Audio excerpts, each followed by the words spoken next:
Promotions లో తెలంగాణ ట్రాన్స్కో ఉద్యోగులకు అన్యాయం జరిగితే సహించేది లేదని బీఎస్పీ రాష్ట్ర అధ్యక్షులు ఆర్ఎస్ ప్రవీణ్ కుమార్ అన్నారు. ట్రాన్స్కో యాజమాన్యం దాదాపు 1300 మంది ఉద్యోగులను 7 సంవత్సరాల పాటు వెనక్కి నెట్టి వాళ్ళ ప్రమోషన్స్ ను రద్దు చేయడం సరికాదన్నారు. ట్రాన్స్కో ఉద్యోగులు తెలంగాణ ఉద్యమంలో చురుగ్గా పాల్గొన్నారని, వాళ్ళ త్యాగాల ఫలితంగానే తెలంగాణ రాష్ట్రం వచ్చిందని ఆర్ఎస్ ప్రవీణ్ కుమార్ ట్వీట్ చేశారు. ఏపీ ఉద్యోగుల కోసం తెలంగాణ ట్రాన్స్కో ఉద్యోగులను రోడ్డు మీద పడేసే కుట్ర జరుగుతోందంటూ ఆయన ఆరోపించారు. రాష్ట్ర విద్యుత్ ఉద్యోగులకు తమ పార్టీ అండగా ఉంటుందని ఆర్ఎస్ ప్రవీణ్ కుమార్ స్పష్టం చేశారు. మరి రోజు ఇందుకోసమేనా మరి ఆ రోజు తెలంగాణలో ఉద్యోగస్తులందరూ కూడా తెలంగాణ ప్రజలకు నమస్కారం. ఈరోజు చాలా బాధాకరమైన పరిస్థితుల్లో మీతో మాట్లాడాల్సి వస్తున్నది.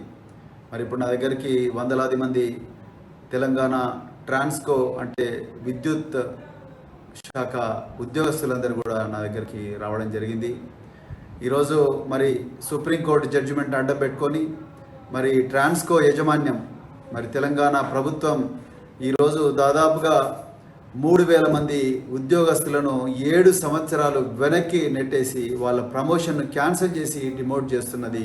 మరి ఈరోజు ఇందుకోసమేనా మరి ఆ రోజు తెలంగాణలో ఉద్యోగస్తులందరూ కూడా మరి ముఖ్యంగా ట్రాన్స్కో ఉద్యోగస్తులు ఆ రోజు ప్రత్యేక తెలంగాణ కోసం పోరాడింది.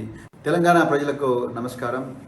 ఈరోజు చాలా బాధాకరమైన పరిస్థితుల్లో మీతో మాట్లాడచ్చు.